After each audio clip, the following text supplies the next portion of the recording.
Animal Medicine in the College of Veterinary Medicine at Iowa State University. Prior to joining Iowa State, he was a private veterinary consultant. He has also served as a technical services veterinarian for Advices. Is that the right word to say? Yeah. Advices. Vice President of Swine Applications for Meta Farms, Director of Pork Development for eMarkets, Inc., and veterinarian and service manager for Smithfield Foods in Warsaw, North Carolina. Dr. Holtkamp's research focuses on managing infectious swine diseases, biosecurity, disease risk assessment, and the economics of animal health and disease. He has authored over 50 peer-reviewed publications, is a frequent speaker in the U.S. and internationally with over 240 invited presentations, and he has mentored over 260 professionals and graduate students. So thank you for being here with us today. Yeah. Thanks. Thank you, Marie. So, you got the... Did I leave the clicker in the other side? Oh, okay. So this is, I wasn't going to necessarily talk about this, but to me, this raises the fundamental question that we need to ask ourselves, I think, today, and that is that have we made progress when it comes to biosecurity? And I think if you measure progress by what have we done for control measures, biosecurity control measures, yeah, I think you can argue that we have, Monse, would you? I mean, I think it'd be hard to say otherwise. But to tie that back to where you started in your presentation, where you showed the cumulative annual incidence of PRRS outbreaks is stubbornly between 20 and 40% every year. It hasn't really gone down, has it? And in grow finish, you know, if anything, I think that's getting worse. Kate Dion just completed a project last year where tracked 72 groups of pigs that were placed negative for PRRS and PED and all the coronaviruses. And only 2 of those 72 made it all the way to market without going positive for PRRS. Most of them went positive in early finishing. And now, granted, those were mostly in pig-dense areas, placed in pig-dense areas, but the vast majority of our pigs are placed in pig-dense areas, right? So what's going on here? One answer would be these things don't work, right? That could be the answer. I don't think that's it. But the other answer is it's not all about the control measures. The other side of the equation, let's say the left-hand side of the equation, is the biosecurity hazards. And I think the answer is, and I'll address this in my last slide, I think the answer is over the last 35 years, and even the last really the 5 years, I would argue, we've added a lot of hazards in the way we do things. And the tight labor market hasn't helped that, right? And it's forced us or pushed us towards the contracting model, contracting third-party services more and more. And I think we're just losing the race. I think we are adding more hazards faster than we are adding control measures, and we're just losing that race. So anyway, I wanted to address that before I started mine, Monse. And nice job, by the way. That, I think, did a really nice job of setting the stage this morning. So what I'm going to talk about, well, Monse's getting that set up. What I'm going to talk about is a stage loading study that we did. It has stage loading in it, Monse, in the name. It doesn't have my name in there. So what I'm going to present is a stage loading study we did a few years ago.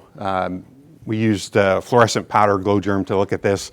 I'll mention this in a little bit. There's actually a student presentation this afternoon similar to this, looking at loading weaning pigs, so I'll encourage you to attend that as well. But I'm going to just kind of cover this study as well as some high points around it. Monse covered this very well, so I'm not going to beat on this anymore. But why do we care about loadout? This stage loading study we did was for loadout of market pigs, and that's what we did, focused on in this study. And so why do we really care about that? Well, there's a lot of discussion now recently about market loads, right? We don't really have the infrastructure in the United States to wash every load. Some trailers get washed, some get disinfected, some get dried. Maybe very few would be thermal assisted dried. But why do we care about that? Well, again, getting those pigs infected in the last 4 weeks of life, because we market pigs over a 4 to 6 week time period or something like that, right? So if we bring one of those viruses, PRRS, PED, whatever, back into that group of pigs, there's an opportunity for those pigs to get infected, And then there's going to be some direct economic impact of that through production losses. Monse covered that. And then indirect economic losses, and she covered that as well. I've got one slide on that. I'll cover, Monse, that you included as well. But I spent a lot of time on this slide, so I'm going to cover it anyway. I'm going to repeat it. But to me, this is some good evidence. I think, now granted, what's reported on this is the percentage of positive cases submitted to the veterinary diagnostic labs. This is Iowa State and several, Minnesota and South Dakota State and other labs as well.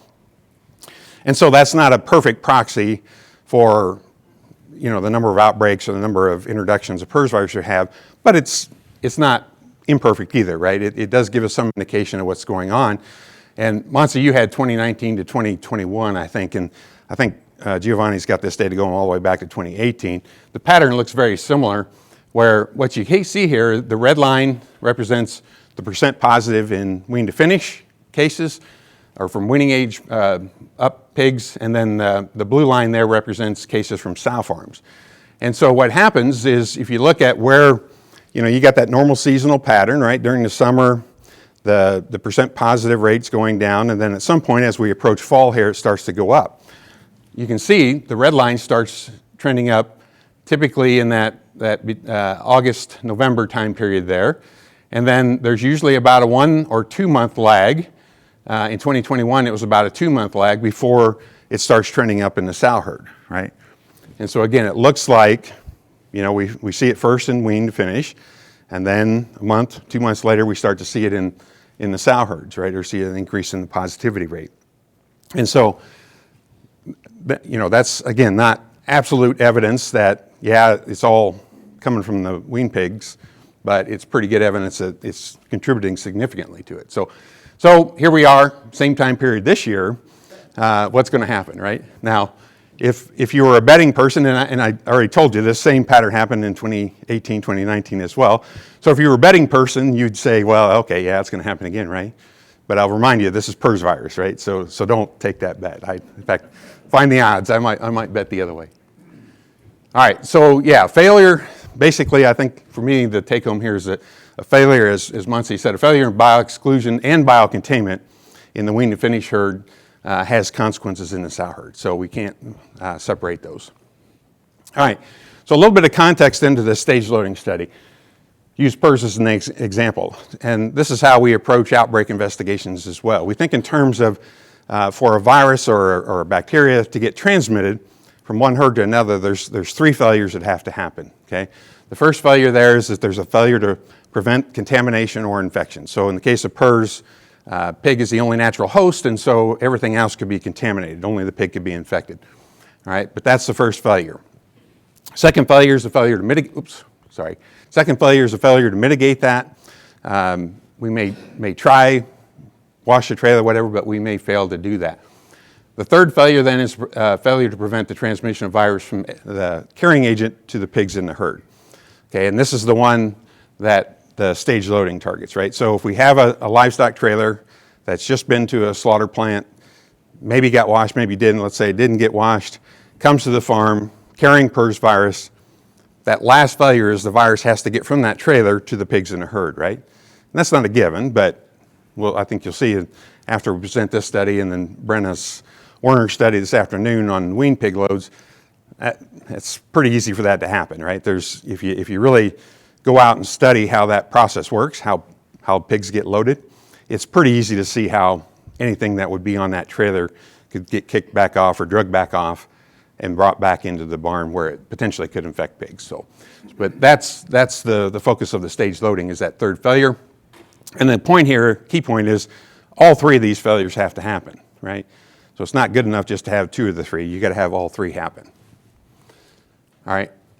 Failure 1, just to give a little bit more on this then, do livestock trailers hauling pigs get contaminated, market pigs specifically? Okay. Well, there's some obvious biosecurity hazards there, right? They're going to a packing plant where you've got several hundred loads of pigs being dropped there daily in larger plants. And again, if you watch the process, you watch how pigs get unloaded in packing plants, it's pretty easy to see that pretty likely there's virus there. Pretty easy to see how that's going to get back on the trailer, right? And so the study that Dr. Lowe did. Some of you in the room helped out with this study, collected samples and so forth. Demonstrated for PED back in 2014 that, yeah, indeed, a lot of trailers that show up at the packing plants negative, when they leave, they got PED virus on them, right? So probably not all that shocking. Second failure, if a failure gets contaminated with PRRS virus while unloading, was anything done to mitigate it? Okay, and again, this is where some things are getting done today. Sometimes we'll do a little bit better job on the early cuts and not so much on the dump. But even the stuff that gets done, the wash, when trailers get washed, maybe disinfected, even maybe enough overnight downtime to dry, I still think there's a lot of issues there. So don't have the sufficient infrastructure, don't have enough trucks, don't have enough truck washes. For those that we do, we probably don't do those very well again. And this comes again from just going out and watching how this process is done.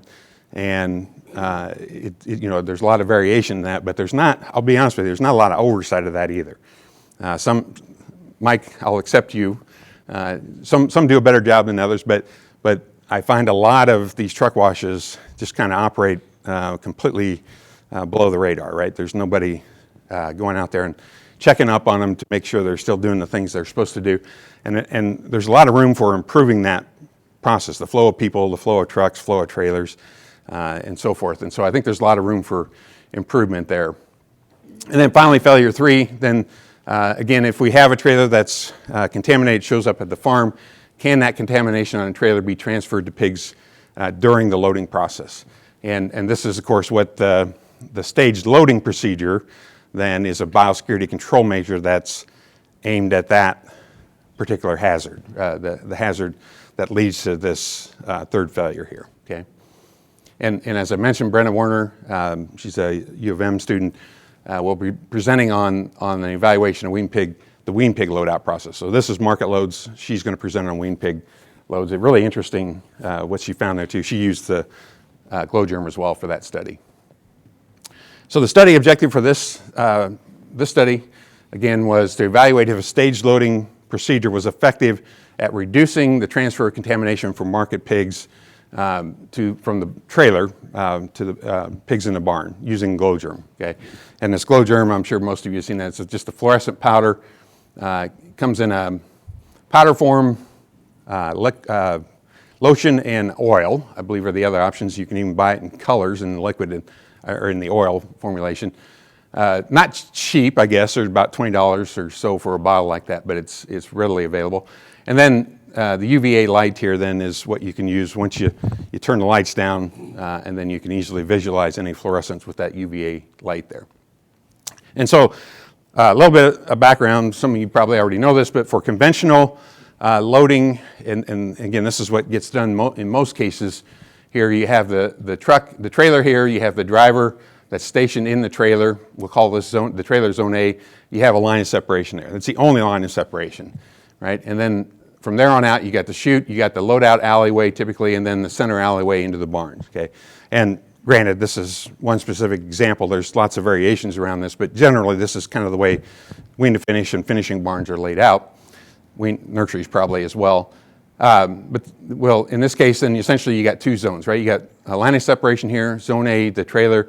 Zone B then is everything else, the loadout alleyway, the chute, and the barn.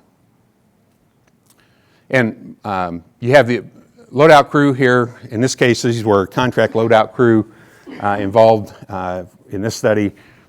And they had 4 people, with the exception of a couple days where they had 3, but 4 people generally. And so you got 3 people back in barns. Generally, you got 2 in the pen here that are cutting out the select pigs to market. And then you got this guy or gal typically then is bringing them up from the pen up to here. And then you got this person who is taking them all the way up to this clean dirty line, and then they'll come back, and typically where they get out of the way is in the pen, right? So they'll get back 2 or 3 pens typically, and then they'll step into a pen as soon as the pigs are coming. This guy person brings them up, and then this person steps into the alleyway again, the barn alleyway, and brings them all the way back up to here. And he just keeps going back and forth like this, right? Okay. And so hopefully right there you can see the potential hazard there, right? Because anything he picks up on his boot here likely is going to get tracked back here, and in fact he even steps into the pens here, right? All right, so, and then for the study we put the glow germ right there, okay? And again, then we wanted to come back in after the load was complete and try to see how much got drugged back in. For the stage loading procedure then, fundamentally what you do is you create a second clean dirty line, which again creates a third zone for you then. You still got zone A as the trailer here, the driver's dedicated to that, same line of separation here.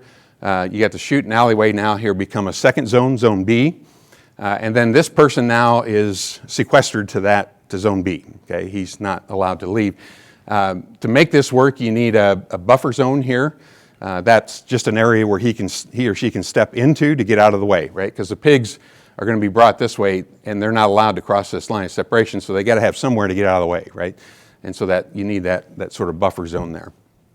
And then zone C then, the third zone, becomes the barn, right? And now you've got the other three members of that loadout crew then are sequestered to the barn only. They're not allowed to cross this line of separation. And so that's really what any sort of stage loading, and there's variations of that in sow farms where especially if they got a holding room, this is the door to the holding room, right? And so there's lots of variations to how you can manage stage loading or the facilities you can use to do that. But fundamentally, the key there is you add a second line of separation and create a third zone. Okay? And then again, we put the glow germ there. So a little bit on the study design. The experimental unit was one load. It was always the last load of the day, so this particular, I guess we acknowledge them at the end, so it's not a secret. Iowa Select Farms, where we did the study, they would typically have multiple loads every day, so 2, 3, even 4 loads a day would come out of that barn we were going to be using. We only used one barn. Once we used a barn, that was it, right? We didn't attempt to go back in there and clean up the glow germ to try to reuse it. We decided that was going to be too difficult, so we had one barn every time. So we would work with the scheduler. When we had a barn that was going to have loads go out of it, we'd get that indication that was going to happen. Chelsea Rustin did this for her master's project. She and 2, 3, or 4 other students would go out there and then do the study there. So this was, as you might guess, most of these loads were at night. And so the typical day for Chelsea and the students that would do this they'd go out in the evening, and then they would have to wait around for all the loads to finish until they got to the last load. And then they would do their thing on the last load, wait until everybody left, and then they would come back in, turn off the lights, and measure that. So there were many days when the sun was coming up when they were leaving. So I think I broke Chelsea on this study. I'm not sure, but it was a tough one to do. All the barns had similar layouts with fixed chutes. Again, same production company. And then we had 10 conventional loads and then 10 staged loads for 10 replicates of each. We attempted to allocate the replicates to the days of the week, so we blocked by day of the week, Monday through Friday, and then we were going to try to schedule, randomize within the day of the week. That fell apart, I think, on the second load. So that as soon as the schedule changed, that kind of went out the window. We had a couple barns that weren't really amenable to stage loading too, and so we tried to allocate them based on the day of the week, but it didn't exactly work out that way. Had the same loadout crew of 4 people for 18 of the 20 replicates. They were all of 10 of the stage loading were done with this crew, and then there were 2 of the conventional loading that were done with a different crew of 3. Okay, so there was just the way it worked out. We weren't able to get those final 2 in with the same crew. And then we had a training program that Chelsea put together. She trained all the people in the load crew, especially the crew leader, who was typically bilingual, and oftentimes the rest of the crew only spoke Spanish, as a Hispanic crew. And then she put together a diagram that was in English and Spanish both. And then she would typically remind them again on the days we did the stage loading, remind them again how that was done. Okay, so there was quite a bit of training involved in doing that. So study procedures then, again, on the last load, wait till the last load, put the glow germ down here, and you can see it wasn't just glow germ. We put 1 bottle, 4 ounces of that powder mix that with a little bit of OB gel and wood chips. So we learned through some pilot studies that if you just put powder down there, lots of things can happen. So the first time I tried this, it was a windy day in Iowa, and all the glow germ blew away before we even got a pig on the truck, or on the trailer. So use this to kind of hold it in place, and that worked really well.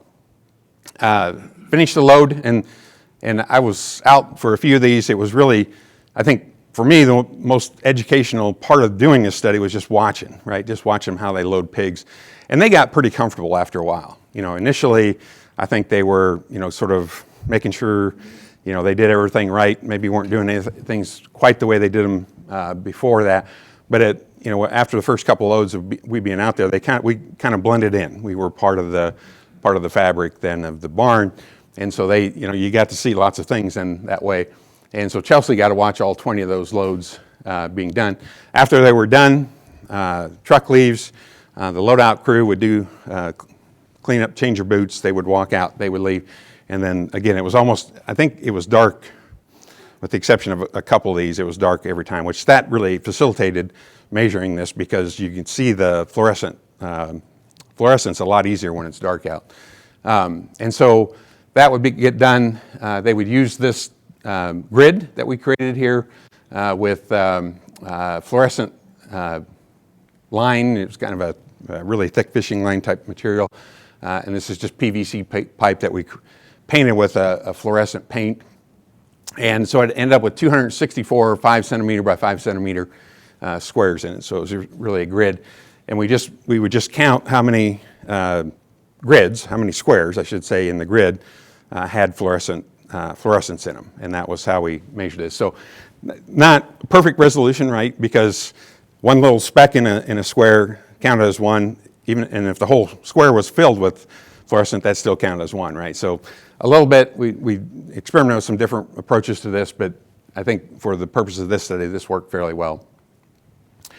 The outcome variable then was just the number out of the 264 squares in the grid, how many of them had fluorescence in them, okay? And we measured at all 8 of these locations. So this was really at the top of the chute, right where it butted up against the trailer. This was in the loadout alleyway, but right at the end of the chute where the chute met the loadout alleyway. And then this was at the second line, this line of separation here, or right before you went back into the barn. And so that area in staged loading, you don't expect that to really, staged loading to make a difference there, right? Because you still got this one person that's going back and forth here. And so, it's likely if he's bringing anything back or if anything's getting drugged back, staged loading is not going to help that, right? What staged loading is going to do is, hopefully, prevent contamination from getting back into the barn here, right? Stop it at the second line of separation. And so this is what, 4 through 8 was what we're really interested in measuring. And so here's the results. The red is conventional, blue is staged here, okay? And so you got, for each location, you got the conventional and the staged, okay? And again, this is these points here are the center alleyway of the barn. Everything to the left, these 3 points were in the loadout alleyway, okay? And as is typical, a different subscript there, or superscript letter, means they were statistically significantly different at 0.05. And so none of these were different in the loadout alleyway or the chute. But when you get into the center alleyway of the barn, though, you can see all of those were statistically significantly lower than for the conventional loading. So that's the good news. The bad news is we still got a fair amount of contamination got drugged back into the barn there. Part of that was the way we set this up. We weren't able to set a solid divider at that second line of separation between the loadout alleyway and the barn alleyway.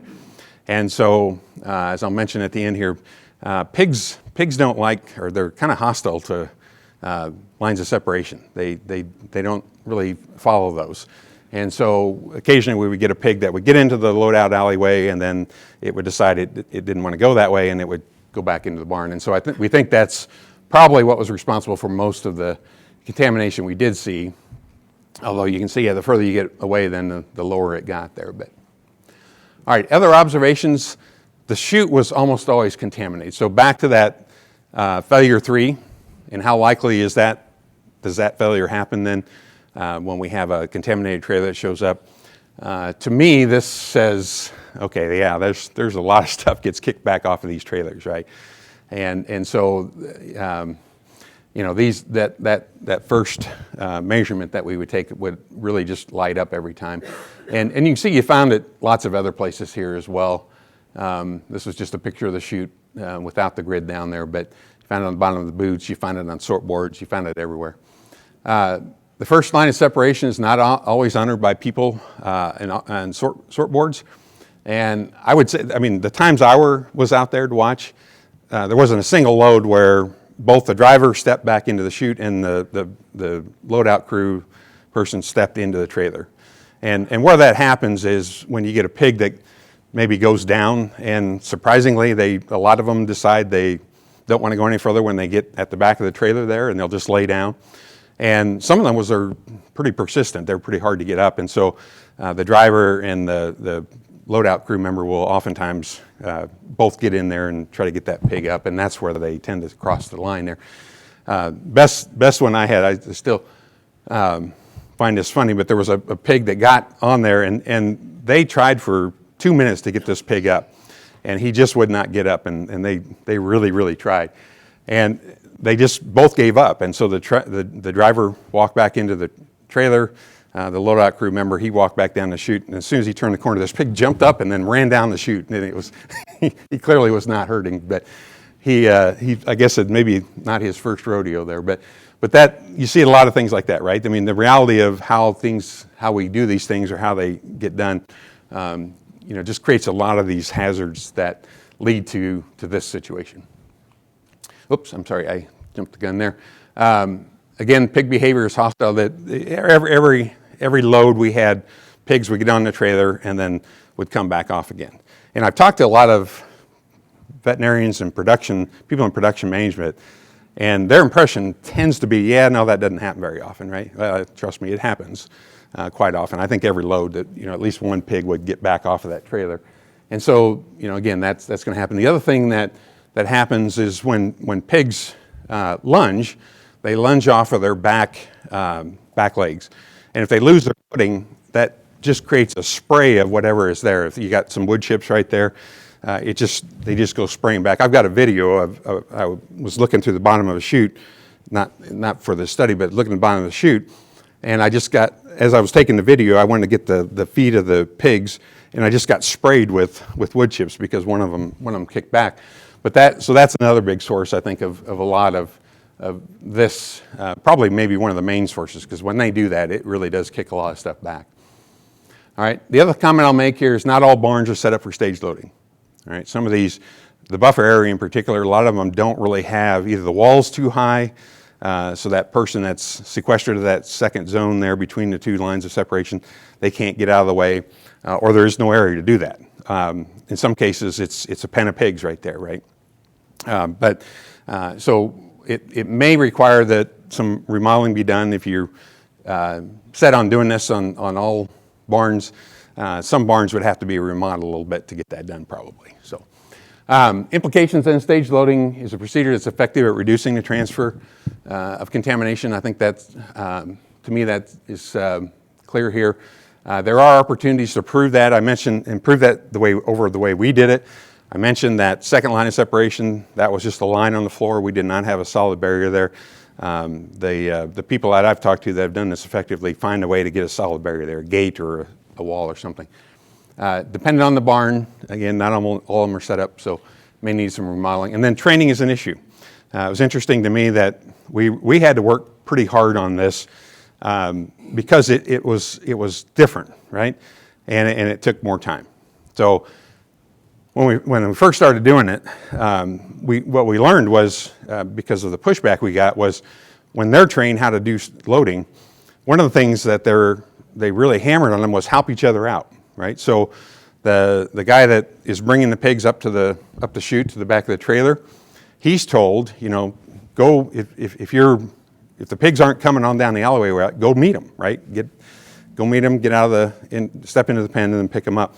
Don't just stand there and wait for the pigs to come, right? Well, with stage loading, that's exactly what they need to do. They need to just stand there and wait for the pigs to come, right? Well, they didn't like that, right? Because that's not the way they were trained to do. And it did slow them down a little bit. Once they got onto it, though, it didn't slow them down that much, but it did. It did slow them down. So, and they're doing this on a contract basis. They get paid per load, not per hour. And so they didn't like that either, right? So those are some issues that we wouldn't have to deal with here.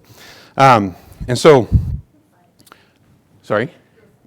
Yeah, I thought I'd have more time on this slide. This is my my 5-year slide. I put this together 5 years ago when I first started thinking about this, in that my question was, what's changed, right? What's different about how we do things today, how we've organized the industry that's affected biosecurity?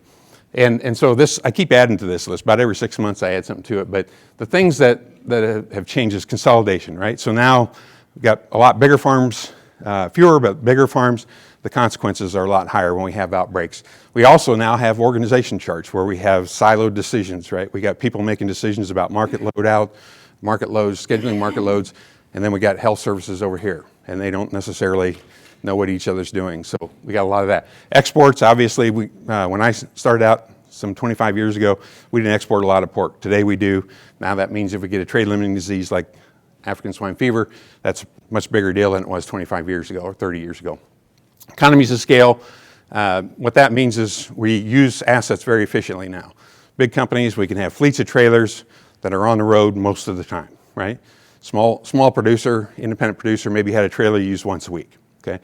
That creates efficiencies, economies of scale. That also creates lots of hazards, right? We get lots of contacts. Trailers are contacting a lot of pigs every day. Specialization. Now we have specialized boar studs, feed mills, specialized manure management or waste management. All that creates entry events, right? We have to bring semen in, we have to bring gilts in, we have to bring feed in. Okay, it's created a very open production system where you got stuff coming in all the time. Where am I at here? Specialization, or contracting, sorry. This is, again, not just contracting of buildings and services included, right? So buildings, labor, services, more and more we're relying on that contracting model. It's a black box. We don't know how they do things. We don't know who they use many times. We lose control. We have limited control over them unless it's written in an agreement somewhere. And then Monsi mentioned this too, the communication piece. That is huge, right? Time and time again I hear this, well, they should have known better, right? No, how are they supposed to know if you don't tell them, right? And so I hear that time and time, well, they should have known better. They've been doing this for us for 5 years. They should have known, right? Well, they don't know. Geographic segregation of production. We got hundreds of thousands of pigs on the road every day because of the, separating the wean pig, growing pig from the sow herd. Done for health, but maybe not the best in that terms. Total confinement, that's actually helped us. Now we can create perimeter buffer areas, lines of separations. Disease elimination methods, now we have the ability to get some of these pathogens out. We want to keep them out, right? So that puts more pressure on biosecurity. And then finally, emerging pathogens, okay? And that's, PRRS virus, going all the way back to the 80s, PED virus, PCV2, PCV3, APP, serotype 15, you name it. These are going to keep coming at us faster and faster. And when they show up, we want to limit the damage, right? And so puts a lot more pressure on biosecurity. So that's my final, I think, thoughts on this matter.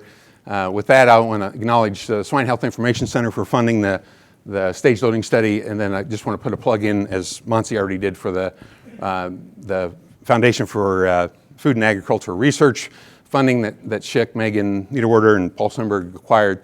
And now focusing on, one piece of it anyway, is focusing on the transport biosecurity in the grow-finish phase, generally focusing on grow-finish biosecurity. Dr. Rustin Linares, Iowa Select Farms, and then all these individuals on the right there that helped us out. And with that, Maria, I think I might have gone over a couple minutes, but I'll do that. Thank you, Derald. Questions from the audience? Oh.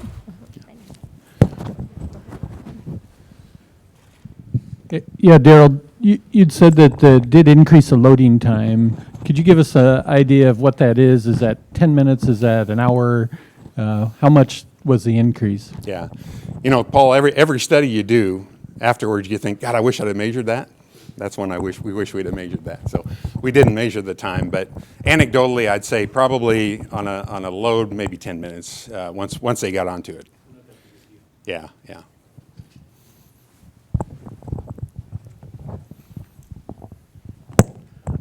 Just a thought, has anyone considered sorting pigs a bit when they go into the building so the biggest pigs are near the loading area?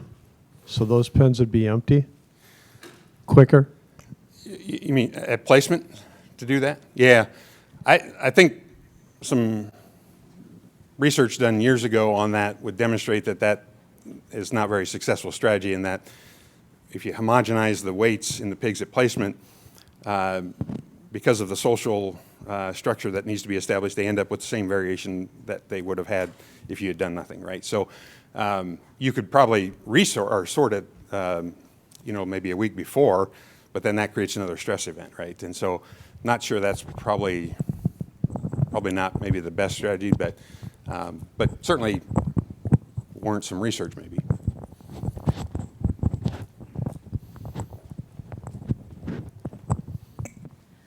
Just a quick question, Derald, I guess outside the scope of what you guys did, but is it common, I guess, having seen all of what was tracked back, right? Is it common after these loads are taken out for that area to be cleaned and sanitized? Yeah. Or is it just business as usual because maybe all those pigs weren't actually taken out at this, maybe they weren't doing a barn dump per se. There might still be some pigs and they're going to do that again another day, as you said. Yeah. It's kind of a continuous process. I'm just curious what the biosecurity, what happens on the back end of after, and sorry, I know that's outside the scope of No, your that's study. actually well within the scope of this study. And the answer is in grow finish, no. Those chutes in the loadout alleyway typically don't get cleaned in any way. The study that Brenna Warner is going to present this afternoon on wean pigs, as would be more typical on sow farms, they would clean that chute in the holding area afterward. And so that part of what she's going to show you is what happens after you clean, is there still stuff there. And the other comment I'll make, though, is that while that may be something to consider, oftentimes, I think probably more often than not, I see that can actually create more hazards than it reduces. And by that I mean, when the barns were set up, when they were designed, oftentimes they're done without biosecurity at top of mind. And so they'll do things like put the drain right by the door to the barn, right? And so everything gets blown all the way from the top of the chute, gets blown all the way back to that drain. And so, and then the door doesn't have isn't sealed. It doesn't have a, what do you call that, the footing or whatever. And so the water will just get flushed back into the hallway. So if you had any contamination there and you were hoping to contain it there, you just sort of defeated that purpose, right? And so I see things like that a lot. And so a lot of it goes back to how do you design these barns. First of all, you often got chutes that slope back toward the barn, right? So you got water already going to run off there. One good idea is put a drain right there. So it drains right at the bottom of the chute, but I don't see that very often. And so again, I won't go into more detail, but that is, I think, something to take a look at. But when you do it, you got to really think about, okay, how's this going to work? Where's the water going to flow? Where's that spray going to go, right? And so you have to think of that all the way through. And again, we don't design barns very often with biosecurity in mind. That's just the reality. There's very few barns out there I've seen that I thought, okay, yeah, this looks like they were thinking about biosecurity when they designed this. It's all about efficiency, right, and getting things done. So that's a good thought, though. And that's got to be part of this, right? Because, even if you contain it into that second zone there, you still got to deal with it at some point, right? Yeah.